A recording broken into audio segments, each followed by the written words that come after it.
Proverbios 17, 15. El que justifica al impío y el que condena al justo, ambos son igualmente abominación al Señor. La escritura es muy clara, hermanos, en que justificar a alguien que es culpable es algo infame.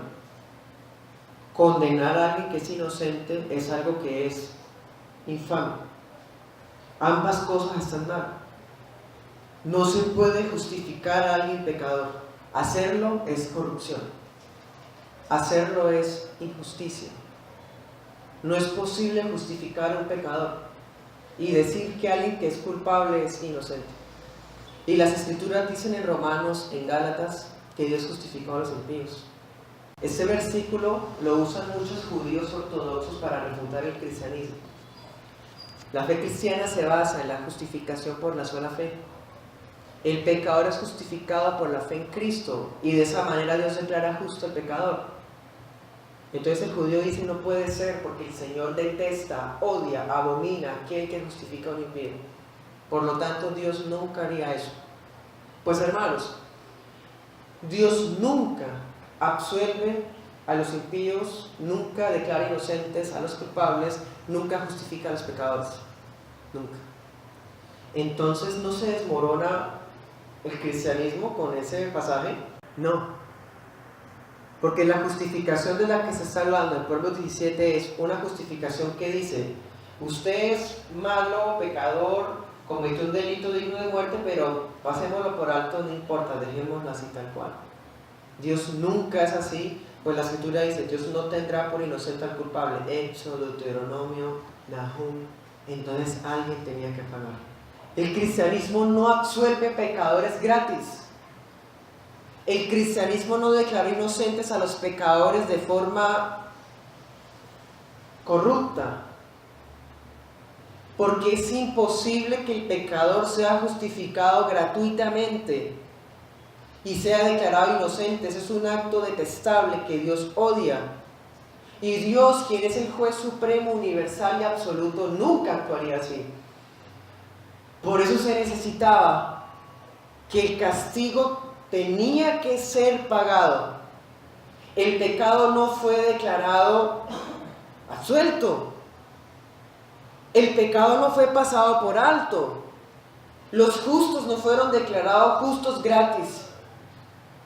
Hubo un precio altísimo que fue pagado para que eso fuera posible, y eso sí es el fundamento del cristianismo. Porque solo la muerte de un ser infinito podía propiciar la infinita dignidad que había sido ofendida. El error, el pecado, el yerro tenía que ser pagado. Y si el pecado ofende a un Dios que es infinito, ese castigo es proporcional a esa dignidad, un castigo infinito. Es así entonces como Cristo, el Hijo de Dios, el segundo Adán, perfecto hombre, perfecto Dios, carga sobre sí el pecado, el castigo que el impío pecador tenía que pagar. Por lo tanto, Dios sí justifica al pecador con base en el juicio que recibió Cristo. Es diferente. Por lo tanto, vemos armonía en las Escrituras, no hay contradicción, y la forma de ser de Dios queda inmune, inmutable, es la misma. Dios no perdonó a David cuando pecó. El juicio vino de todas maneras. Hubo perdón de pecado en cuanto al alma, pero no hubo perdón en cuanto a castigo, porque el pecado siempre tiene que ser castigado. Dios perdonó a Adán en cuanto no le quitó la vida y le dio una promesa de redención, pero no le perdonó en cuanto a pasarle por alto el delito y no cumplirle la sentencia de muerte. Él murió de todas maneras. Es así como Dios permanece siendo justo, permanece siendo santo, y a la vez su misericordia y su gracia son exaltadas.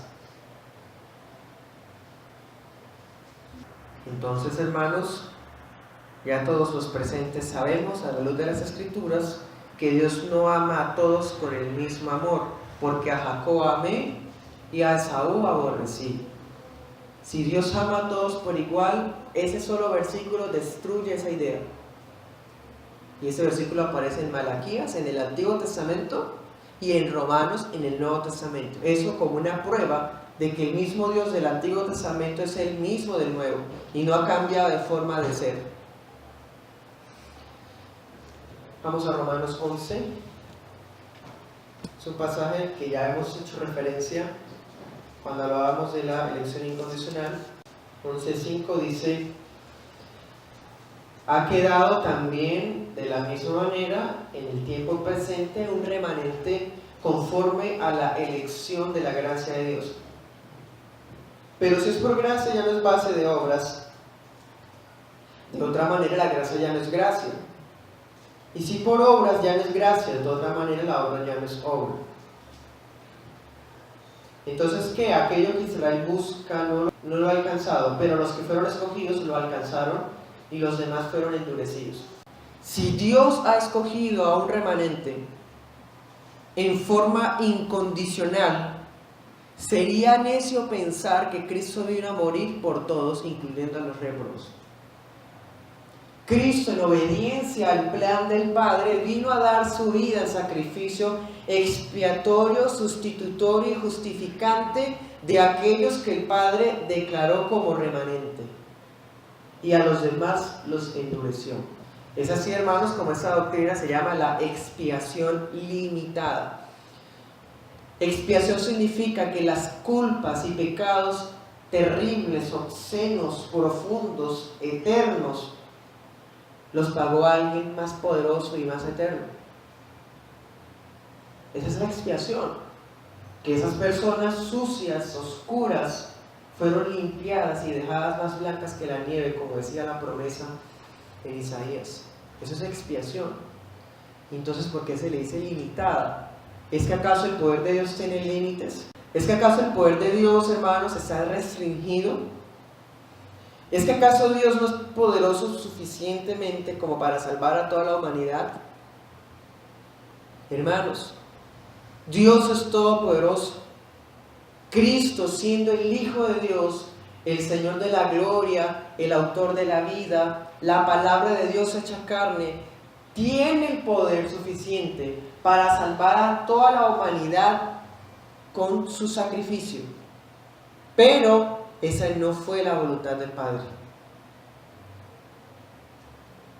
Expiación limitada quiere decir no que el poder de la redención esté restringida por la voluntad de los hombres o que esté restringida porque no es lo suficientemente poderosa como para alcanzar a todo el mundo. No. Quiere decir que ese plan está limitado de acuerdo al plan soberano, al plan divino. Dios tiene un plan, y en ese plan decretado en la eternidad, la humanidad cayó, pecó. Entonces Dios decretó un remanente que sería elegido por gracia, como dice la Escritura, y Cristo daría su vida por aquellos que fueron elegidos por gracia, como dice la Escritura. Si el plan divino hubiera sido salvar a todo el universo, hermanos, incluyendo hasta a los ángeles caídos, podría haber sido, porque el sacrificio es poderoso, hermanos. Pero la Escritura dice en Hebreos 2 que Dios no quiso salvar a los ángeles caídos. Pedro dice, fue al mundo de tinieblas a rescatar a los espíritus encarcelados. ¿Quiénes? Nosotros, los que estábamos muertos en los delitos y pecados.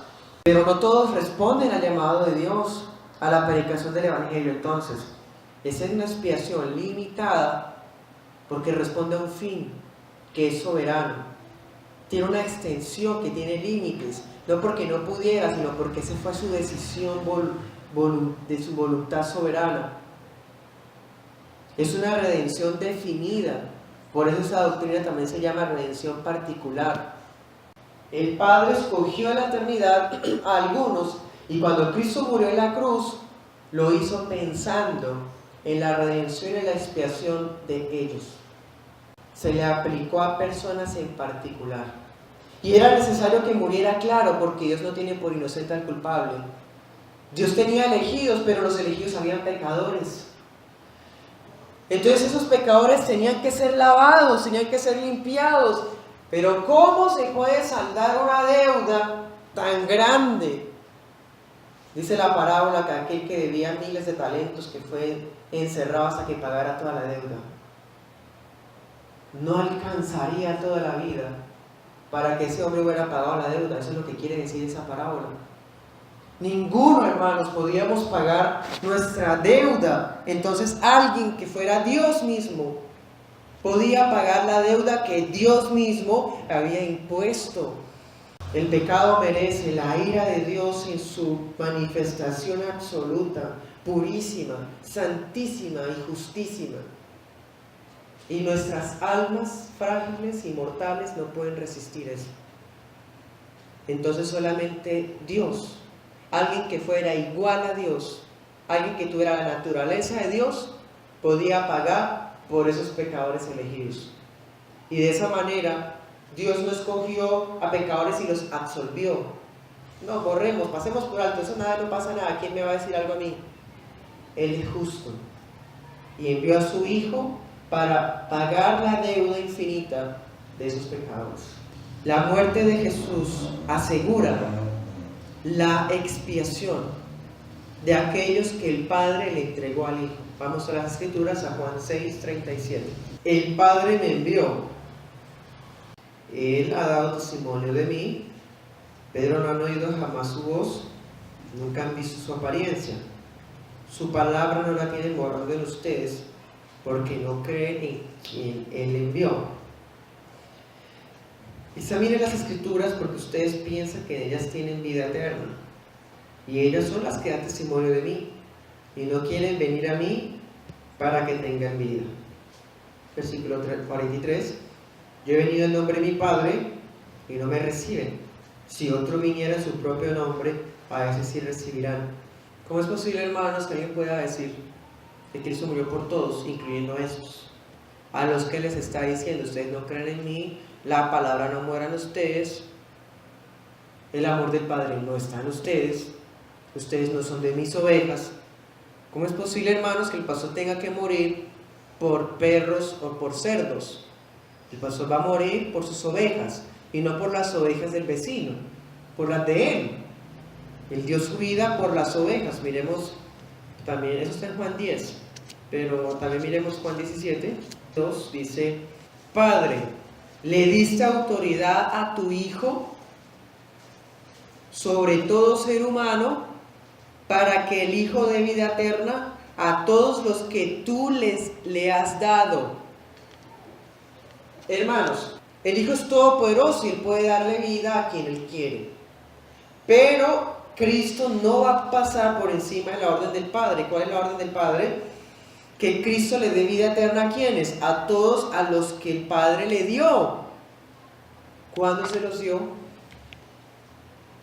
Por el testimonio de las Escrituras, en Salmos, en Hebreos, sabemos que antes de la fundación del mundo, Tesalonicenses, Efesios, Romanos, en el decreto de elección incondicional, el Padre le entregó al Hijo a algunos. Y el Hijo tiene poder para salvar a todo el universo, pero el Padre le restringió por su soberana voluntad ese poder y le dijo: no, a estos que te entrego. Y el Hijo le da vida a esos que el Padre le entregó. Miremos versículo 6, dice: he manifestado tu nombre, o te revelé a los hombres del mundo que me diste. O sea, no revelé tu nombre, no te doy a conocer a ti, a toda la humanidad, sino a los que del mundo tú me diste.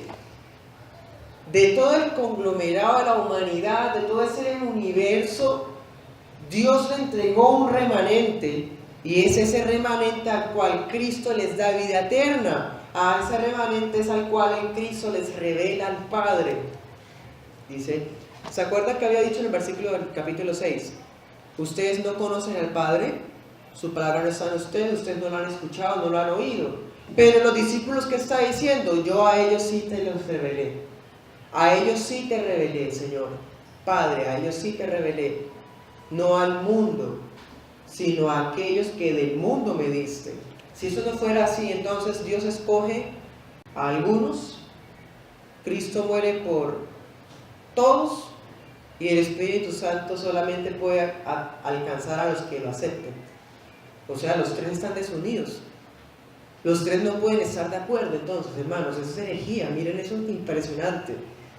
En cambio, las doctrinas de la gracia que dicen, el Padre escogió, el Hijo murió por ellos y el Espíritu Santo les aplica a los escogidos la muerte de Cristo y la regeneración. Miren la unidad. Es perfecto, es eficaz. Pero si no fuera así, entonces el Padre escogió a algunos, pero Cristo murió por todos. Y el Espíritu Santo solamente puede aplicarle a los que lo aceptan. Hermanos, una sola doctrina puede repercutir contra otras verdades de la Escritura y eso no lo podemos permitir.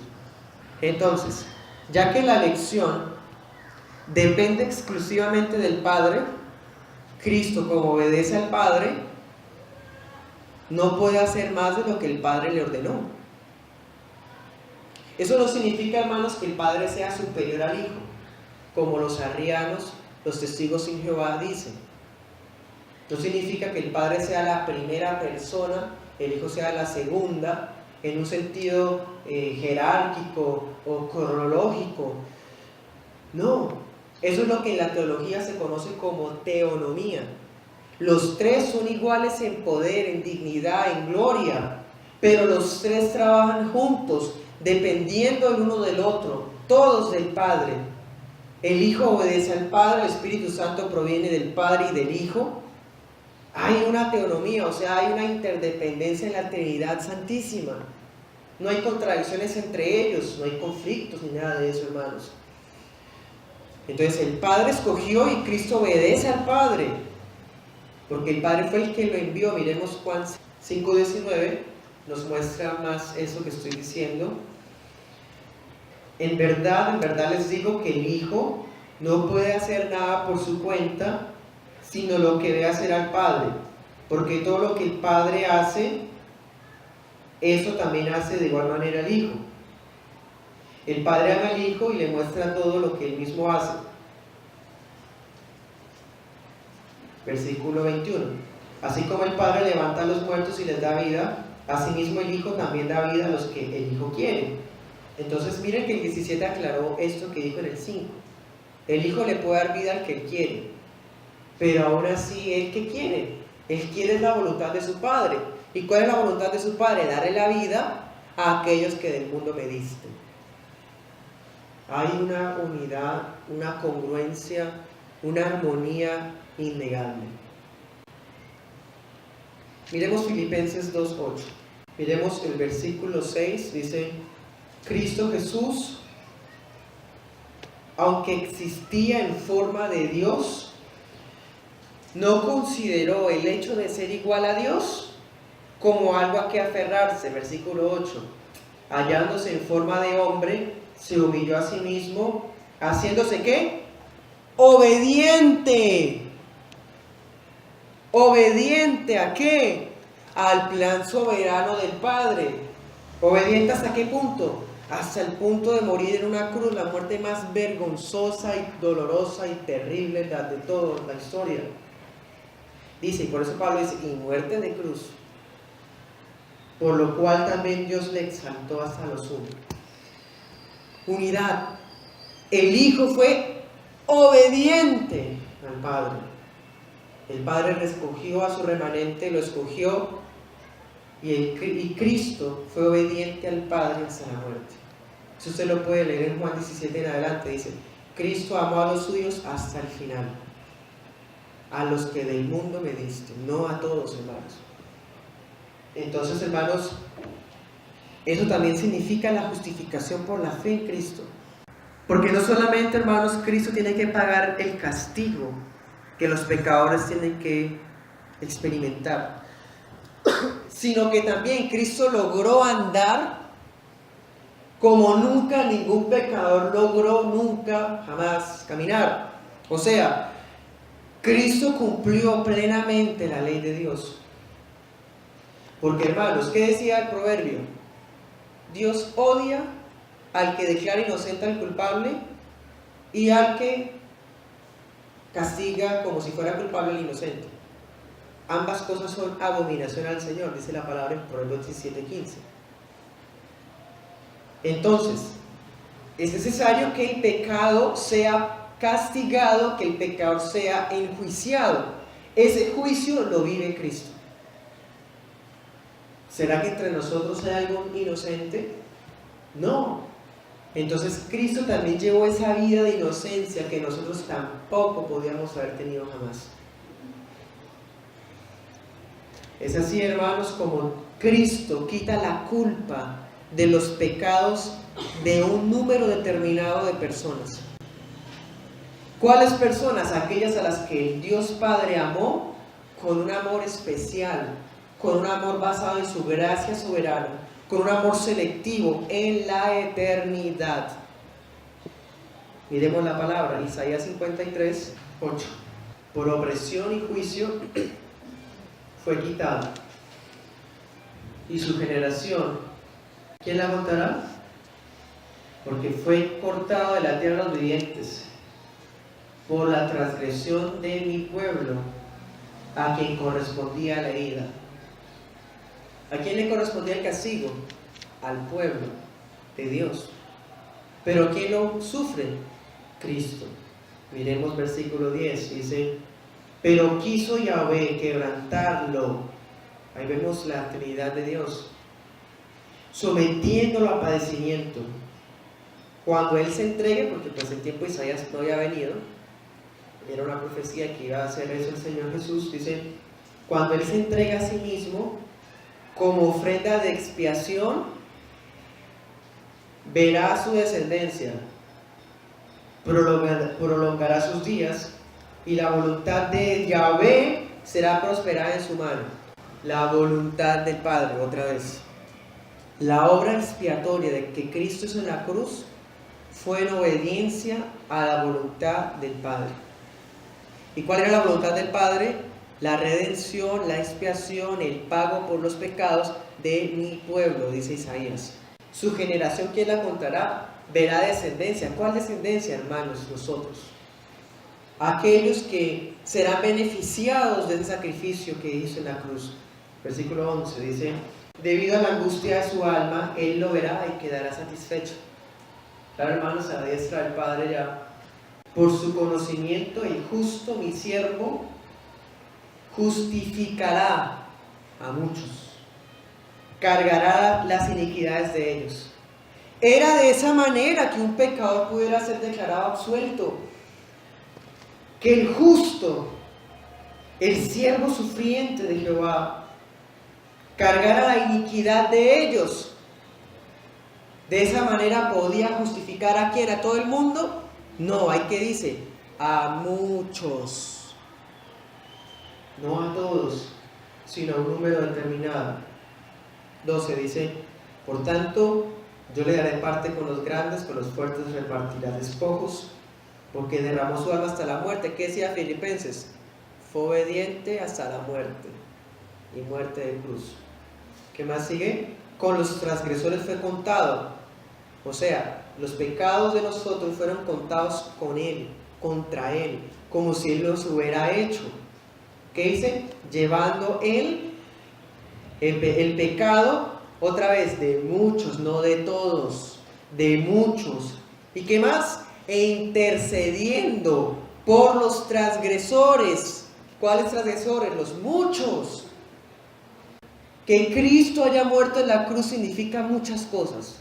Primero, expiación. O sea, las personas no tienen que pagar por sus pecados porque ya alguien pagó por ellos. Segundo, que Cristo haya muerto en la cruz significa que así como el sumo sacerdote llevaba la sangre al lugar santísimo, así Cristo lleva su sangre al lugar santísimo del cielo para interceder por su pueblo, hablar a favor de ellos, abogar por ellos.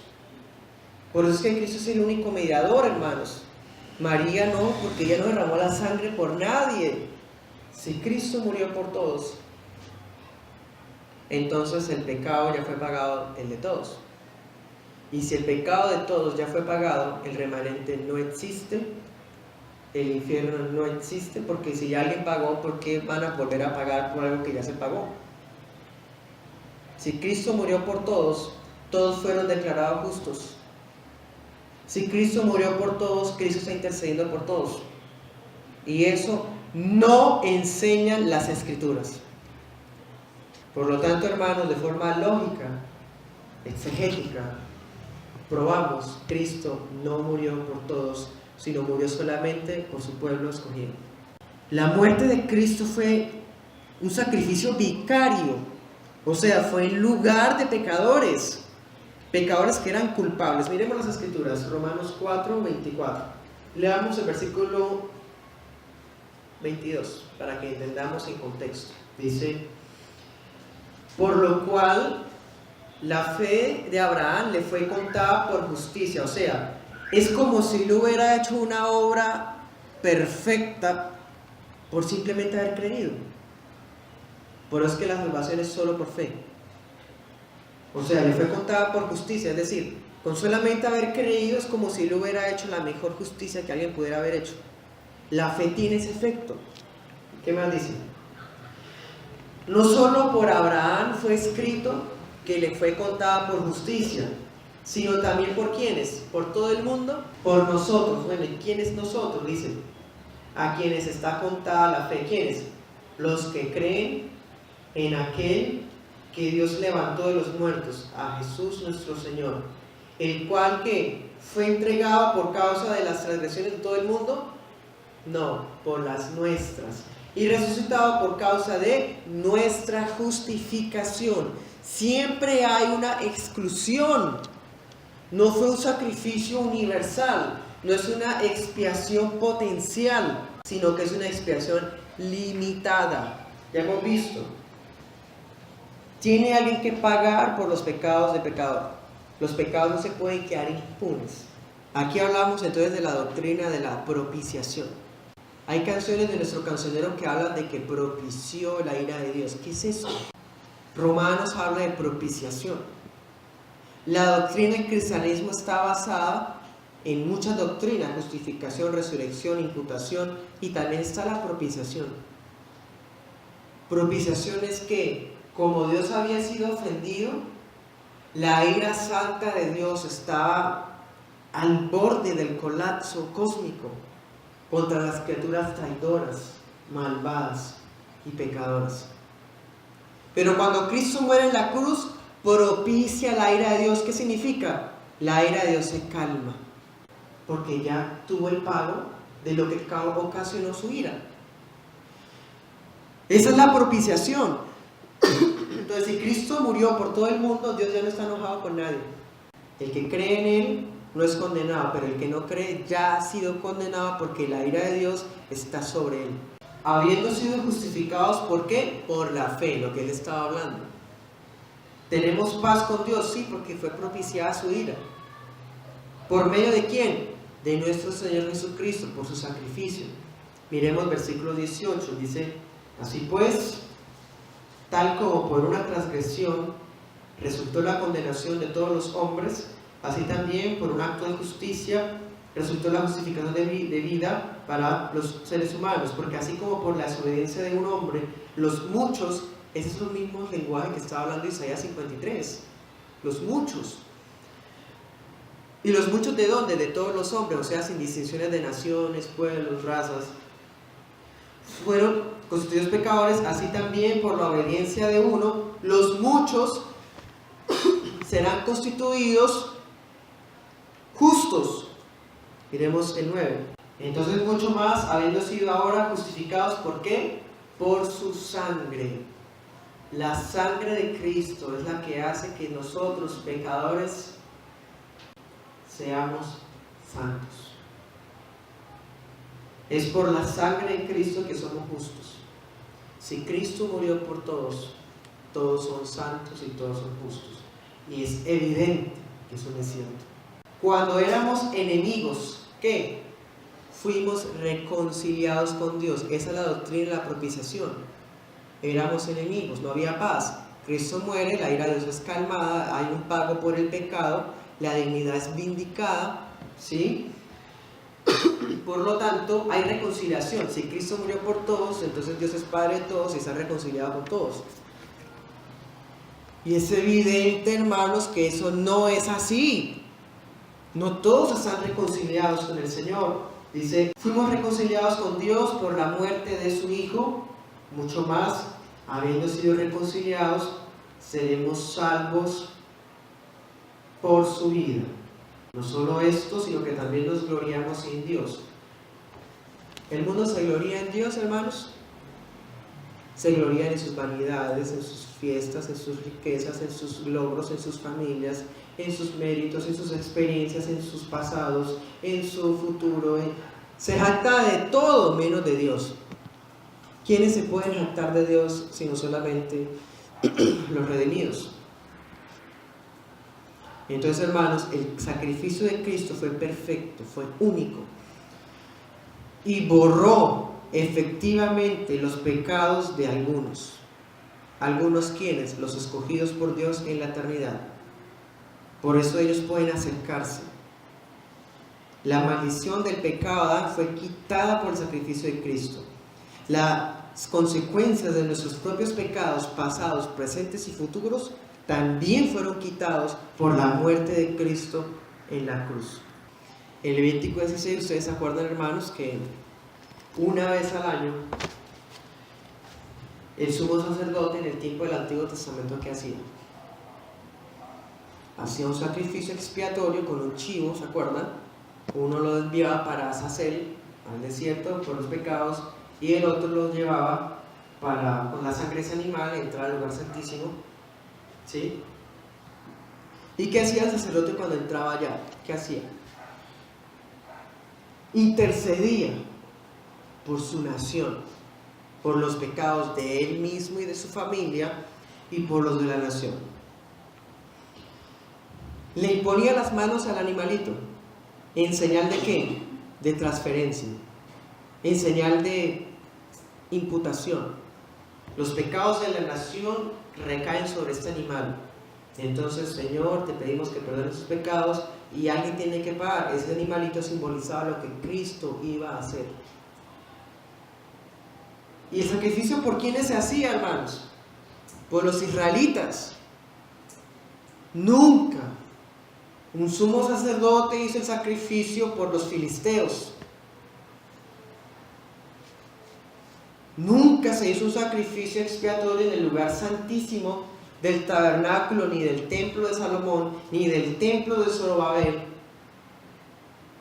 por los pecados de los moabitas, por los pecados de los egipcios, por los pecados de los asirios. No, el sacrificio era exclusivo para los que estaban circuncidados, para aquellos que hacían parte del pacto, para aquellos que tenían el nombre de Israel en sus vidas. Así que el sacrificio expiatorio no era universal, era excluyente, era limitado. Como decía Romanos, lo dice Primera de Juan, lo dice Apocalipsis, el sacrificio de Cristo rompió las barreras nacionales de Israel y murió por escogidos que estaban dispersos por todo el mundo, pero solamente por ellos. Por eso la Escritura dice, Cristo se dio en propiciación por los pecados, no solamente de los nuestros, sino por los de todo el mundo. No en cuanto a todo el mundo, de todo el universo, porque ya hemos comprobado que no, sino que ya no solamente es de nosotros, dice el apóstol Juan, que es israelita, ya no solamente por nosotros, como antes hacía el sumo sacerdote. Ahora fue entregado Cristo por los pecados de todo el mundo, o sea, ya no hay distinciones de razas, de etnias. Cristo murió en la cruz por algunos colombianos, por algunos franceses, por algunos árabes, por algunos macedonios. Como Cristo murió por ellos, pensando en ellos, van a llegar porque son un pueblo escogido. Pero no es posible, hermanos, que Cristo haya muerto por alguien que nunca va a llegar a los pies de Cristo. Porque entonces hubiera sido una muerte que no cumplió su propósito. Él murió para dar vida eterna, para que todo aquel que le cree tenga vida eterna. Y si hay gente por la cual Cristo murió y está en el infierno, hermanos, eso es blasfemia contra lo que Cristo hizo. Entonces el sumo sacerdote hacía sacrificio exclusivamente por su pueblo. Mateo 1:21. Aquí es cuando el ángel Gabriel le habla a José, le dice que María, su novia, está embarazada del Espíritu, El ángel le dice, ella dará a luz un hijo, le pondrás por nombre Jesús, porque él salvará a su pueblo de sus pecados. ¿Qué había dicho Isaías? Mi pueblo. ¿Qué dice Mateo? Su pueblo. ¿El pueblo de quién? Del Señor. No por todo el mundo. ¿Qué significa también la muerte de Cristo en la cruz, hermanos? El tema de la cruz es un tema que podíamos dedicarle la vida a estudiarlo. Yo he sabido de hermanos santos que ya murieron y santos que viven todavía, que han dedicado su vida a estudiar un solo tema del Evangelio y, hermanos, no van ni por la mitad. ¿Podrá alguien dedicar su vida a estudiar lo que sucedió en la cruz? No alcanza, hermanos. No han alcanzado los 2018 años para estudiar ese tema. No han alcanzado. Pero lo que podemos resumir es que fue para propiciación, fue para expiación, fue para purificación de los pecados, fue para reconciliar a los pecadores, fue para declararlos justos, para santificarlos, para que ya no tuvieran que sufrir el castigo, sino que tuvieran la capacidad de vivir en santidad, para que tuvieran acceso ante el Padre. Cuando Cristo muere en la cruz, el velo del templo se rasgó, para que pudiéramos entrar confiadamente. Todo eso, hermanos, y mucho más, es lo que ocurrió en la cruz. No nos alcanzan las canciones, hermanos, los estudios, para entender la cruz. Hay otro problema. Ya evidenciamos bíblicamente las contradicciones que hay si Cristo murió por todos, prácticas y doctrinales. Hemos mirado exegéticamente y lógicamente que no es así. Pero también, hermanos, vamos a responder una falacia que utilizan sobre todo los arminianos. Los arminianos son los que dicen que Cristo murió por todos, solamente falta que tú lo aceptes. El 90% de evangélicos de Colombia son arminianos, por no decir más. Cristo murió por todos, pero la muerte de Cristo se vuelve eficaz en el momento en que la persona cree en Cristo. Tiene cierta lógica humanista. O sea, Cristo murió por todos, pero es que el que cree en Él es que se le aplica. O sea, de la sangre, así le dicen a uno. La sangre está ahí, solo falta que uno vaya y se acerque y se cubra con la sangre de Cristo para ser perdonado. Hermanos, eso es una frase terrible. Tiene muchas implicaciones problemáticas. Si Cristo murió por todos, pero a condición de que crean, de que quieran llegar a ser salvos, estamos frente a un sacrificio que puede salvar, pero que no salva a nadie. Estamos frente a un sacrificio que no es poderoso, sino hasta cuando la persona tenga la decisión. Por lo tanto, el sacrificio no es el poderoso, sino el poderoso es la decisión. ¿Ven, hermanos, todo lo que conlleva? Una herejía antropocéntrica. Ya la cruz de Cristo no es la que tiene el poder. Ya no predican el evangelio de la gracia, el evangelio de la palabra de la cruz que aparece en Corintios. Se habla ahora de la palabra de la decisión. Decide por Cristo, acepta a Cristo, sigue a Cristo, y entonces sus beneficios serán aplicados sobre ti. Eso no enseña la Escritura.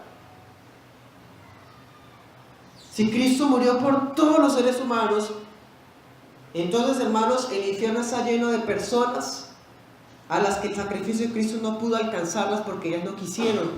O sea que es una redención ineficaz, no tiene certeza. Uno cómo va a saber si Cristo murió por uno o no, si toca a uno creer. Entonces, si una persona creyó por un tiempo y dejó de creer, entonces la muerte de Cristo se le desaplica y termina en el infierno porque murió cuando se le desaplicó. O sea que en el infierno hay personas por las que Cristo murió. Si Cristo murió por todos, entonces en el infierno hay mucha gente por la que Cristo murió. Por lo tanto, es un sacrificio que no es tan poderoso. Terrible, hermanos, grosero, blasfemo. No podemos aceptar eso. No solamente están en el infierno, están allá, hermanos, revolcándose en el pecado por el que se supone que la muerte de Cristo los hizo libres. La muerte de Cristo hizo libre al pecador del pecado, pero eso no me muestra a todos, hermanos. Vamos a Romanos 8. Hemos usado, hermanos, Romanos 5, Romanos 3, Romanos 11, Romanos 9, para hablar de las doctrinas de la gracia. Todo el libro de Romanos habla del tema, pero pues es muy extenso como para citarlo completo. Vamos a saltar, por ejemplo, el capítulo 8. Dice en el 1, no hay condenación para ¿quiénes? Para los que están en Cristo. Claro, si Cristo murió por ellos, no van a ser condenados. Todo aquel por quien Cristo murió no está en el infierno no será su destino. Porque no hay condenación para el que está en Cristo. Esa persona, ese predicador arminiano que dijo eso, es un hereje. Pero que dice más, no andan conforme a la carne, sino conforme al Espíritu. Iremos versículo 29. Los que de antemano conoció, ¿sí?, en el decreto eterno, en la eternidad, también los predestinó para que fueran hechos conforme a la imagen de su Hijo. 30. A los que predestinó, a esos también llamó, y a los que llamó, a esos también ¿qué? ¿Justificó? ¿A quiénes? ¿A todo el mundo? No. ¿A quiénes justifica Dios? Ya hemos visto que la justificación es por la sangre de Cristo. Lo que Cristo hizo en la cruz fue para justificar de forma legítima al pecador. Pero ¿a quiénes? Dice ahí, a los que antes conoció, a los que predestinó, a los que llamó, a los que justificó. 30, a esos también glorificó. Esos 5 términos, ¿cómo se resumen? Versículo 33. ¿Quién acusará a los escogidos de Dios? Aquellos que están dentro de esos 5 términos que son preconocidos, predestinados, llamados, justificados, glorificados, ellos se les dice escogidos. Entonces, hermanos, estamos hablando de los escogidos exclusivamente. Se ha declarado la paz, la justicia, que ya no hay condenación para los que tienen fe en Jesús. O sea, los que están justificados. ¿Quiénes? Los escogidos. Ya no hay condenación para ellos. Por lo tanto, el Espíritu Santo vive en ellos. Versículos 29 al 30 dice, bueno, ya lo leímos, miremos versículo 28. Sabemos que para los que aman a Dios, todas las cosas cooperan para bien, para los que conforme a su propósito son llamados. ¿Quiénes pueden amar a Dios sino los que Dios amó primero? ¿Quiénes son los que aman a Dios? ¿Quiénes son los del propósito de Dios? Los preconocidos, predestinados, llamados, justificados, glorificados, que resumido es los escogidos. Cristo murió por ellos. Miremos versículo 31. Dice, si Dios está por nosotros, ¿quiénes nosotros? Los escogidos. ¿Quién estará contra nosotros? Versículo 32. No eximió ni a su propio Hijo, lo entregó por todos nosotros. ¿Por quiénes entregó Dios a su Hijo? Por todos nosotros. No todos el universo de los seres humanos, sino todos nosotros. ¿Quiénes? Los escogidos. Versículo 33. ¿Quién acusará a los escogidos? Hermanos, ni Satanás puede hacer eso ya. Versículo 33 dice, Dios es el que justifica. 34. ¿Quién es el que condena? ¿Qué había dicho en el 1? Ya no hay condenación para los que están en Cristo. Ahora aquí dice en el 34. Cristo Jesús es el que murió, o sea, que por la muerte de Jesús es que ya no hay condenación. Por la muerte de Jesús, hermano. Dice, sí, más aún. El que resucitó, el que está a la diestra de Dios, el que también intercede por ¿quiénes? Por nosotros. ¿Quiénes nosotros? Los escogidos. 35. ¿Quién nos separará del amor de Cristo? A los escogidos, ¿quién los puede separar, hermanos, de Dios? Si son escogidos y Cristo murió por ellos, no hay nada que los pueda separar del amor que los alcanzó. Esto es una promesa, hermanos, consoladora y exclusiva para nosotros. Es para ellos que todo obra para bien, no para todo el mundo. Todo responde al propósito divino. Pero en cuanto a un bien subjetivo, algo que una persona desee, es que todo obra para bien, es un pecador, idólatra, fornicario, etc. y dice que todo obra para bien. ¿Usted quién es? No lo conozco. Como dice Salmos, Mateo. Entonces, hermanos, la victoria que Cristo tuvo en la cruz, la tuvo para los escogidos. Y esa victoria, hermanos, es una victoria que tiene efectos hacia el futuro. La muerte de Cristo alcanzó a los santos del Antiguo Testamento, desde Adán, o desde el primero que murió, que fue Abel, de los santos, hasta hoy y mañana, hasta que Cristo regrese. Todos los santos están cubiertos con ese sacrificio. El Espíritu Santo, hermanos, les aplicará a los escogidos esa muerte. Pero eso lo veremos en el tema de la gracia irresistible. Entonces, hermanos, vemos cómo el Señor, a aquellos que estaban por naturaleza condenados, a aquellos que no tenían ninguna esperanza de ser declarados inocentes por ningún tribunal humano, ni por ninguna excelencia que pudieran llegar a ser, Dios vino y supo la manera de enmendar esa situación. Supo la manera de enmendar eso, hermanos. ¿Cómo podía restaurarse a Adán? ¿Cómo? Y a su descendencia. ¿Cómo, hermanos? Si no tuviéramos todo esto que ya tenemos, humanamente no podemos, no hay ninguna solución, no existe. Pero Dios, quien es sabio, supo la manera, y hermanos, es una manera excelentísima. Nos humilla, porque nos dice, no son capaces nadie. Corran hacia la cruz de Cristo, por quien es Él y por lo que Él hizo. Entonces, esos pecadores condenados, miserables que éramos, Dios en su gracia no solamente nos escogió a pesar de nuestro pecado, sino que Cristo murió pensando en nosotros, en su pueblo, un pueblo que ya está perdonado.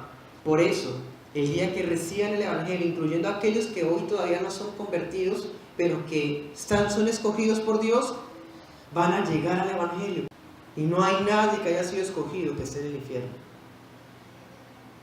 ¿Dónde quedaría la fidelidad de Dios a sus promesas, a su pacto? El pueblo está perdonado en todas las naciones y tribus. Por lo tanto, hermanos, si Cristo murió no por todo el mundo, sino por algunos, yo no tengo derecho a decirle a alguien, Cristo murió por ti, acéptalo. No tengo derecho, porque yo no tengo ni idea si eso es así o no en esa persona.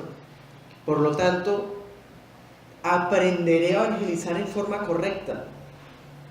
Yo sabré en mi corazón, cuando le esté predicando a alguien, que si Dios lo escogió, si Cristo murió por él, qué gran honor sería que Dios me usara a mí como instrumento para que él se convirtiera, para que el llamamiento se convierta en eficaz, para que llegue ya en su tiempo. Entonces, eso, en vez de desestimular el evangelismo, me estimula antes a predicar. Porque yo no voy a acercarme con un folleto a hacerle promesas a una persona, o a decirle, Cristo murió por ti, sonríe, Cristo te ama, tiene un plan maravilloso para tu vida. Es algo que yo tengo en mi propio corazón como persona que está evangelizando. Yo sé que si esa persona escogida, ella escuchará. No está en mi elocuencia, en mis dádivas, es el Señor. Entonces, hermanos, ya que la muerte de Cristo alcanzó a los elegidos, habrá una respuesta infalible por parte de ellos. No importa en qué situación estén, no importa qué tiempo sea, cuál sea su estado económico, su educación, van a creer, se van a convertir.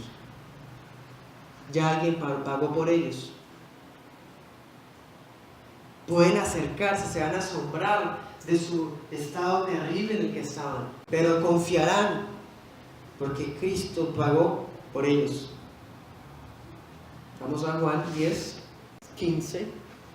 Dice, como también mi Padre me conoce a mí y yo conozco al Padre, así que sacrifico mi vida por las ovejas.